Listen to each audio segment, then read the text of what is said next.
तो हमारे पास जो नेक्स्ट क्वेश्चन है वो क्या है कि if the point P is -1 3 and Q is 2 -7। क्या बोला कि आपके पास कोई भी एक पॉइंट है जिसकी वैल्यू कितनी है -1 और 3, और जो दूसरा पॉइंट है Q उसकी वैल्यू है कितनी 2 और -7।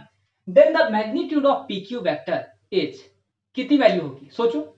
सबसे पहले देखो, रियल में ये क्वेश्चन है तुम झटके में कर सकते हो, लेकिन इसके अंदर एक कॉन्सेप्ट समझना। आपको निकालना क्या है, PQ वेक्टर। क्या निकालना है आपको इसमें, PQ वेक्टर आपको निकालना है, यही आपको समझना है। ठीक है, अब देखो यहां पर क्या बोला कि आपके पास कोई भी एक पॉइंट है P जिसका वैल्यू कितना है, कोऑर्डिनेट कितना है -1 3। चाहो तो इसको क्या लिखना लिखना चाहोगे, -i+3j। मतलब जे डायरेक्शन में इसका मैग्नीट्यूड कितना है 3 और एक्स डायरेक्शन में कितना है -1। चाहो तो इस पॉइंट को तुम डायरेक्टली ये भी लिख सकते हो, इस पॉइंट की जो वैल्यू है वो आपके पास कितनी है, इतनी है। ठीक है, ये आपके पास क्या है, P पॉइंट है कोई भी।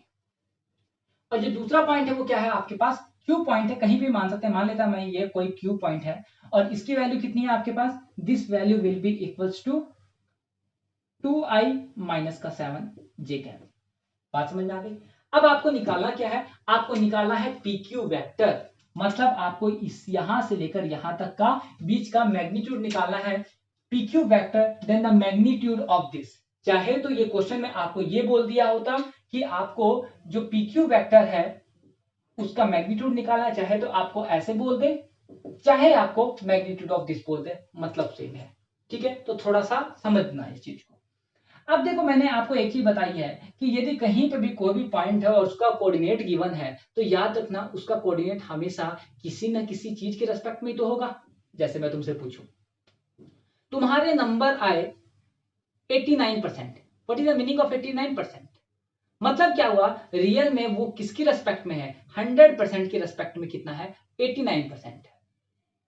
बात समझ पा रहे हो ना मेरी बात को। तो सिंपल ये जो पॉइंट है, जैसे कि मैं मान लेता हूं कि जिस तरह तुम्हारे पास जो घर है, घर का जो कॉर्नर है, ठीक है, कोई भी एक कॉर्नर ले लो, उस कॉर्नर से तुम कुछ ना कुछ डिस्टेंस पे बैठे हो। मतलब रियल में क्या हुआ, 3 एक्सिस होंगी इस तरीके से।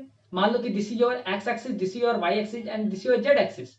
3 एक्सिस होंगी। मान लो कि यहां पर मैंने कोई भी एक मार्कर रखा, यहां पर कोई भी एक मार्कर रखा, मतलब क्या हुआ, एक्स से कुछ डिस्टेंस पर है, वाई से कुछ डिस्टेंस पर है, जेड से कुछ डिस्टेंस पर है।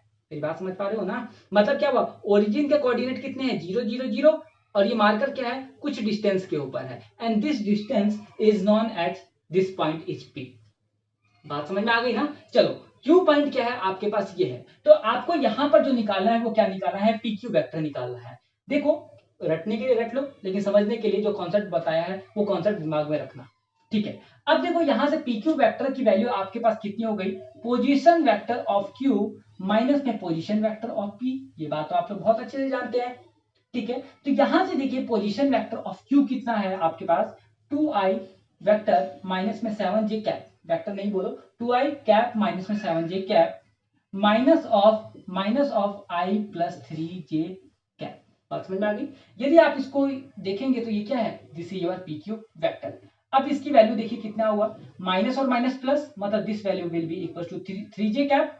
इसमें से इसको माइनस करोगे तो ये कितना हुआ, माइनस का 4j, ये कितना हो गया 3j, ये कितना हो गया माइनस का 3j, दिस इज और -7, मतलब ये क्या हो गया, माइनस का 10j हो गया। ये तो समझ में आ गया, माइनस यहाँ पे लगा तो ये कितना हुआ, -10 हो गया कि -7 था।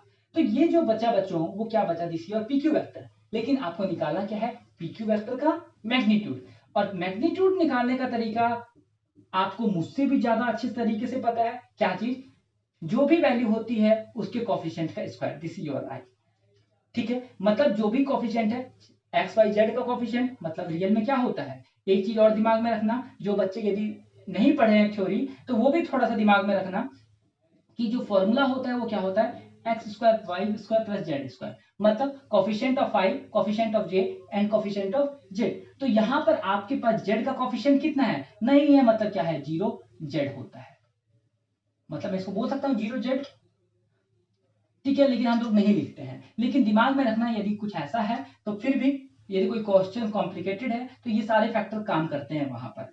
तो ये कितना हो गया 3 का स्क्वायर प्लस ऑफ -10 का स्क्वायर। तो टोटल वैल्यू यहाँ पर देखो कितनी हो गई बच्चों 9 प्लस 10 का -10 का स्क्वायर इज 100, मतलब टोटल वैल्यू आपके पास जो बची this value will be equal to 109। बात समझ में आ गई? तो हमारे पास इसका जो आंसर हो गया वो क्या हो गया सी। समझे? तो यहां पर कुछ नहीं था, यहां पर हम लोग को केवल 2 पॉइंट के पोजीशन वेक्टर गिवन थे। ठीक है, हो सकता है कि कई जगह आपको पोजीशन वेक्टर थोड़े से कॉम्प्लिकेटेड तरीके से दे दे, एम की फॉर्म में दे दे, तो कंफ्यूज मत होइएगा, सिंपल एक फॉर्मूला याद रखिएगा Q - P। यदि फिर भी इसमें कोई दिक्कत है तो कमेंट करके जरूर बताना। ओके।